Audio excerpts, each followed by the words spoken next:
Hey everyone, welcome to Spotty Science. आज का हमारा टॉपिक है सेटलमेंट पे। क्या settlement?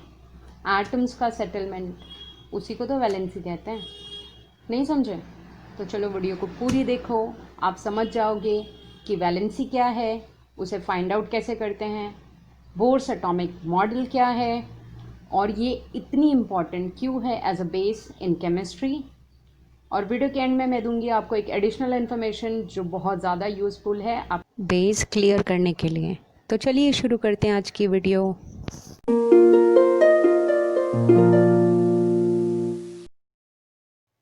So our first point is what is valency. In simple अगर मुझे आपको बताना हो कि वैलेंसी क्या है तो आई से कि वैलेंसी मीन्स एटम्स की कैपेसिटी, कि वो कितने इलेक्ट्रॉन्स की लेन देन करता है। इलेक्ट्रॉन्स की लेन देन क्यों करनी है? क्योंकि उसे स्टेबल होना है। अब जैसे हम ह्यूमन बींग्स का मोटिव होता है लाइफ में सेटल होना, वैसे ही इन एटम्स का भी मोटिव होता है स्टेबल होना। Now what is this stable configuration? Atoms के लास्ट शेल में, आउटर मोस्ट शेल में ऑक्टेट कंप्लीट होना चाहिए। ऑक्टेट मीन्स 8 इलेक्ट्रॉन से उसका जो लास्ट शेल है वो फुल होना चाहिए, तो एटम स्टेबल होते हैं। इसे और सिंप्लीफाई करते हैं एग्जाम्पल्स के साथ, बट एग्जाम्पल्स को समझने से पहले हमें समझना होगा कि बोर्स एटॉमिक मॉडल क्या है। इसे हमें दिया था मिस्टर नील्स बोर ने। तो डालते हैं हल्की हल्की सी रोशनी। इन्होंने दिया हमें फार्मूला 2n², जिसकी मदद से हम लिख सकते हैं electronic configuration. It is nothing but the distribution of electrons where n means number of orbit, जिसे हम रिप्रेजेंट करते हैं 1 2 3 4 लाइक दिस, और KLMN like this. Electronic configuration means एक ऑर्बिट मैक्सिमम कितने इलेक्ट्रॉन्स होल्ड कर सकता है। तो फर्स्ट ऑर्बिट में जाते हैं 2 इलेक्ट्रॉन, सेकेंड में 8, थर्ड में 18 एंड सो ऑन। इन्होंने बताया कि एटॉमिक स्ट्रक्चर कैसा होता है, उसे ड्रॉ कैसे करते हैं। तो चलिए देखते हैं एटॉमिक मॉडल। ये है सेंटर में जो पिंक कलर का लाइन दिख रहा है वो है न्यूक्लियस। उसके अंदर प्रेजेंट होता है प्रोटॉन और न्यूट्रॉन। प्रोटॉन पॉजिटिवली चार्ज, ये रेड कलर का जो है वो है proton which is positively charged. ये येलो कलर की जो बॉल्स दिख रही है वो है neutron, it has no charge. उसके अराउंड रिवॉल्व करते हैं इलेक्ट्रॉन्स जो कि नेगेटिवली चार्ज होते हैं। It is like solar system. जैसे सन के अराउंड में सारे प्लैनेट्स रिवॉल्व करते हैं, उसी तरीके से इलेक्ट्रॉन्स भी रिवॉल्व करते हैं न्यूक्लियस के अराउंड में। ड्रॉ करते हैं एटॉमिक स्ट्रक्चर। एग्जाम्पल लेते हैं सोडियम का, atomic number 11, electronic configuration 281। Draw करते हैं स्ट्रक्चर। सेंटर में होगा न्यूक्लियस। न्यूक्लियस के अंदर प्रेजेंट है प्रोटॉन और neutron. Proton positively charge, neutron no charge. Proton का काउंट सेम होता है इलेक्ट्रॉन के काउंट से। नंबर ऑफ प्रोटॉन और नंबर ऑफ इलेक्ट्रॉन इक्वल होते हैं हमेशा, और इलेक्ट्रॉन उतने ही होते हैं जितना उसका एटॉमिक नंबर होता है। सो नंबर ऑफ प्रोटॉन हुआ 11, नंबर ऑफ न्यूट्रॉन 12। अगर how to find out number of neutron, इस पर आपको वीडियो चाहिए तो प्लीज़ मुझे कमेंट करके ज़रूर बताना। फर्स्ट ऑर्बिट में गए 2 इलेक्ट्रॉन्स, सेकेंड ऑर्बिट में जाएंगे 8 इलेक्ट्रॉन्स, 1 2 3 4 5 6 7 एंड 8। बचा हुआ 1 इलेक्ट्रॉन जाएगा लास्ट ऑर्बिट में, 1 electron. Now this last orbit is incomplete, so that's why it is called as valence shell और ऑर्बिट। और ये जो आउटर मोस्ट ऑर्बिट में इलेक्ट्रॉन होता है उसे हम कहते हैं वैलेंस इलेक्ट्रॉन। एक और एग्जाम्पल लेते हैं क्लोरीन का। क्लोरीन का atomic number 17, electronic configuration 287। Draw करते हैं इसका स्ट्रक्चर। सेंटर में प्रोटॉन और neutron, proton positive, neutron, number of proton 17, neutron 18। First orbit में जाएंगे 2 इलेक्ट्रॉन्स, 1 2। सेकेंड ऑर्बिट में जाएंगे 8 इलेक्ट्रॉन्स, 1 2 3 4 5 6 7 एंड 8। बचा हुआ 7 इलेक्ट्रॉन लास्ट ऑर्बिट में, 1 2 3 4 5 6 एंड 7। अभी ये दोनों एटम्स को क्या होना है? ये दोनों एटम्स को स्टेबल होना है। सोडियम के लास्ट ऑर्बिट में है 1 इलेक्ट्रॉन, तो सोडियम को कंप्लीट होने के लिए कितने चाहिए? 7 इलेक्ट्रॉन्स चाहिए, बट 7 उसके लिए लेना थोड़ा मुश्किल है। तो इसके लिए इजी क्या है? 1 इलेक्ट्रॉन डोनेट करना। तो ये 1 इलेक्ट्रॉन डोनेट करके ये अटेन कर लेगा 2-8 configuration which is the configuration of neon which is a noble gas. और क्लोरीन क्या करेगा, 7 इलेक्ट्रॉन देने से अच्छा है 1 इलेक्ट्रॉन एक्सेप्ट करना। तो ये 1 इलेक्ट्रॉन एक्सेप्ट करके अटेन कर लेगा 2-8 configuration which is the configuration of अर्गॉन which is again a noble gas. In this वे दोनों एटम स्टेबल हो जाएंगे। सोडियम की वैलेंसी हो जाएगी 1 क्योंकि उसने 1 डोनेट किया, और क्लोरीन की भी वैलेंसी हो जाएगी 1 क्योंकि उसने 1 एक्सेप्ट किया।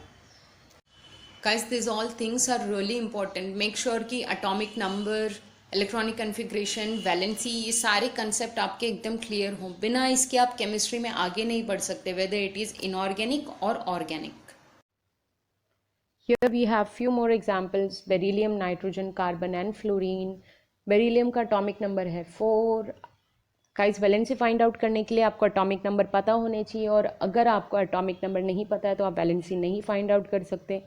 और अगर आपको एटॉमिक नंबर या एलिमेंट्स के नेम लर्न करने में प्रॉब्लम होती है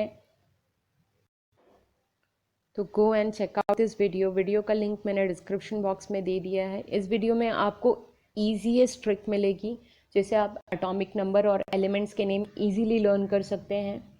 सो बेरिलियम का एटॉमिक नंबर है 4, जिसकी उसका इलेक्ट्रॉनिक कन्फिग्रेशन है 2 and 2, दैट मीन्स इसकी वैलेंसी हुई 2। नाइट्रोजन का एटॉमिक नंबर है 7, इसका जो इलेक्ट्रॉनिक कन्फिग्रेशन है वो 2-5 है। सो इसे कंप्लीट होने के लिए कितने इलेक्ट्रॉन्स की ज़रूरत है, 3 इलेक्ट्रॉन्स, दैट मीन्स नाइट्रोजन की वैलेंसी हुई 3।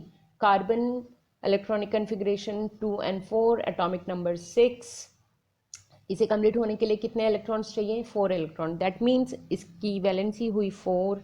फ्लोरीन का एटॉमिक नंबर 9 है, उसका इलेक्ट्रॉनिक कन्फिग्रेशन 2 and 7, इसे कंप्लीट होने के लिए कितने इलेक्ट्रॉन्स चाहिए, 1, दैट मीन्स इसकी वैलेंसी हुई 1। अब ये सारे जो एटम्स हैं इन्हें किसकी तरह बनना होता है, इन्हें अपने नियरेस्ट नोबल गैस की तरह बनना होता है। नियरेस्ट नोबल गैस मीन्स अगर हम पीरियोडिक टेबल देखें तो उसमें जो ये लास्ट, अब ये पीरियोडिक टेबल का जो ये लास्ट ग्रुप है इसे हम कहते हैं नोबल गैसेस, इनर्ट गैसेस और जीरो ग्रुप एलिमेंट। क्यों? क्योंकि ये कंप्लीट होते हैं, इनका जो लास्ट शेल होता है वो कंप्लीट होता है, इन्हें ना तो किसी से इलेक्ट्रॉन लेने की ज़रूरत है ना तो कुछ देने की ज़रूरत है। तो ये क्या बन जाते हैं, ये बाकी सारे एलिमेंट्स जो पीरियोडिक टेबल में हैं उनके लिए ये बन जाते हैं so called ideal person. Yes, so इन्हें, ये बाकी सारे एलिमेंट्स को क्या, इनका मोटिव क्या होता है, इनको इनकी तरह बनना होता है, इनके जो पास में होते हैं, सबसे पास नियरेस्ट नोबल गैस जो भी होता है, इन सारे एलिमेंट को उनकी तरह बनना होता है।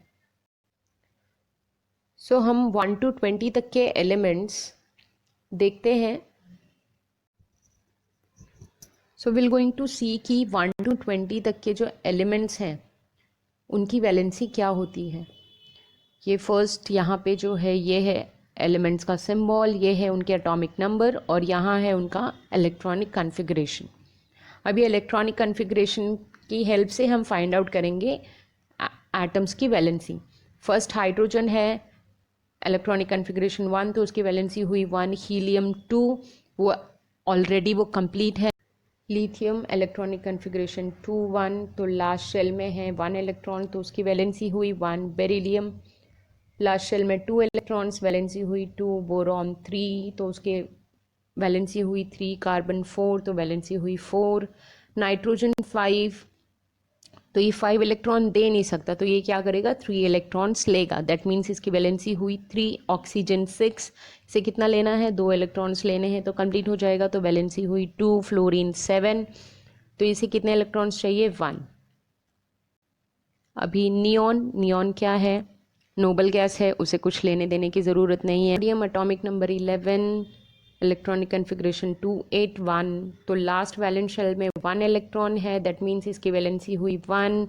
मैग्नीशियम की वैलेंसी 2, एल्यूमिनियम की valency 3, silicon 4, phosphorus again 3, sulphur 6 electrons है लास्ट वैलेंस शेल में, तो इसे कितने के चाहिए, 2 इलेक्ट्रॉन्स चाहिए, तो वैलेंसी हुई 2। क्लोरीन 7 है, अगेन 1, और ये सारा जो प्रोसेस है ये ऐसे ही रिपीट होता रहेगा। So in this way we can find out the valency. Argon noble gas है. K is the symbol for potassium. इसका जो लास्ट शेल में इलेक्ट्रॉन है 1 है, दैट मीन्स इसकी वैलेंसी हुई 1. कैल्शियम के लास्ट वैलेंस शेल में 2 इलेक्ट्रॉन्स है, इसकी वैलेंसी हुई 2. So in this way we can find out the valency of any element within a second. सिर्फ आपको पता होने चाहिए एटॉमिक नंबर और electronic configuration. So guys it's time for that additional information. देखते हैं वो क्या है. It's a very basic thing yet important.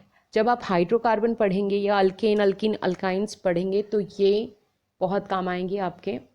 Number 1 to 10 हम साइंटिफिक तरीके से किसी भी कंपाउंड के आगे एज अ प्रीफिक्स कैसे यूज़ करते हैं वो है. नंबर 1 को हम लिखते हैं मोनो, 2 को बाय और डाई, 3 को tri, 4 tetra, 5 penta, 6 hexa, 7 hepta, 8 octa जो अभी हमने यूज़ किया, octet that is 8 octa, 9 nona and 10 deca. अगर आप कोई भी कंपाउंड लिखते हो, अगर वहाँ 2 मॉलिक्यूल्स हैं तो will say it is bimolecular like this, bimolecular. और डाई एटॉमिक मॉडल, तो di means 2, bi means also 2. So in this way you can. एक क्विक रिविजन लेते हैं कि वैलेंसी क्या है. वैलेंसी मीन्स इलेक्ट्रॉन्स की लेन देन स्टेबल होने के लिए. एटम के सेंटर में होते हैं प्रोटॉन न्यूट्रॉन, उसके अराउंड रिवॉल्व करते हैं इलेक्ट्रॉन. सो होपफुली आपने चैनल को सब्सक्राइब कर लिया होगा. अगर नहीं किया है तो प्लीज़ सब्सक्राइब कर लीजिए. बेल आइकन प्रेस करके ऑल नोटिफिकेशंस ऑन कर लीजिए. वीडियो अगर पसंद आई हो तो लाइक कीजिए और अपने फ्रेंड्स के साथ शेयर कीजिए. Thank you for watching. मिलते हैं नेक्स्ट वीडियो में. तब तक कीप लर्निंग. Bye bye.